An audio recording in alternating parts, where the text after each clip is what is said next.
Hi friends, இப்போ நம்ம சிறகடிக்க ஆசை பார்க்க போனால் சிறகடிக்க ஆசையில் வந்துட்டு டே இன்னும்மாடா அந்த பஞ்சாயத்து முடியல அப்படிங்கிற மாதிரி இருக்குங்க. ஒரு விஷயத்த இழுன்னு ஜவ்வாது மாதிரி இழுன்னு இழுக்காதீங்கடாப்பா, முடியலடாப்பா, ஜவ்வு மிட்டாய் கூட கொஞ்சம் சீக்கிரம் கரைஞ்சிட மாட்டுக்கு அந்த அளவுக்கு இழுக்கிறாங்க. சரி, இதெல்லாம் ஒரு பக்கம் இருக்க.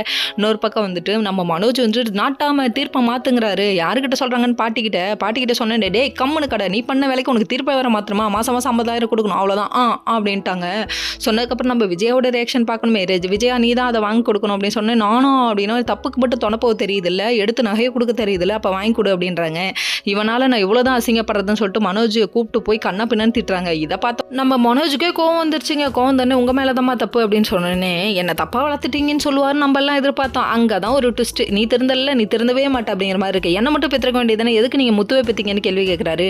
டே இப்படி ஒரு கேள்வியை யாரும் பார்த்து கேட்க மாட்டாங்கடா. என்ன பண்ணுறது, எல்லாத்தையும் சகிச்சுக்கிட்டு கடைசியில் டே உன்னை பெற்ற பாரு, அதுதான்டா மிகப்பெரிய தப்பு அப்படின்றாங்க. இப்போ புரிஞ்சுக்கிட்டீங்களே, அது வரையும் சந்தோஷம் அப்படிங்கிற மாதிரி ஆயிடுச்சு. இன்னொரு பக்கம் குடும்பமே சந்தோஷமா ஜாலியாக ஃப்ரீயாக இருங்கப்பா அப்படிங்கிற மாதிரி ஆயிடுச்சு. மறுநாள் காலையில் விடுதுங்க. விடுஞ்சோடனே எல்லாம் டிஃபன் ரெடியான்னு கத்த பாட்டி இதை பார்த்தோன்னே அவங்கவுங்க வீட்டுக்காரருக்கு அவங்கவுங்க தோசை சுட்டு கொடுக்கணுன்ட்டாங்க. நம்ம ஸ்ருதி அன்னத்தை சுடணும் அப்படின்னு கேட்குறாங்க. ஏம்மா சாமி, நீ எதையும் சுட்டுப்படாத, நீ தோசையை சுடு ஃபஸ்ட்டு அப்படின்றாங்க. அதுக்கப்புறம் வந்துட்டு அவங்க ஹஸ்பண்ட் எல்லாம் அவங்களுக்கு சுட்டு தரணும், ஒய்ஃப் எல்லாம் இவங்களுக்கு சுட்டு தரணும்னு சொல்ல மாற்றி இவங்க எல்லாம் தோசை சுடுறன்ற பேரில் ரொமான்ஸ் பண்ணுறாங்க கிச்சனில் போய். சரி, இதெல்லாம் ஒரு பக்கம் இருக்க.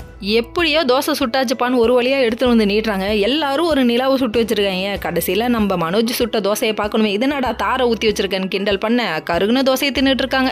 சரின்னு சொல்லி மாற்றி ஊட்டி விட்டுக்கிட்டு இருக்காங்க. ஓகே ஃப்ரெண்ட்ஸ், நெக்ஸ்ட் வீடியோவில்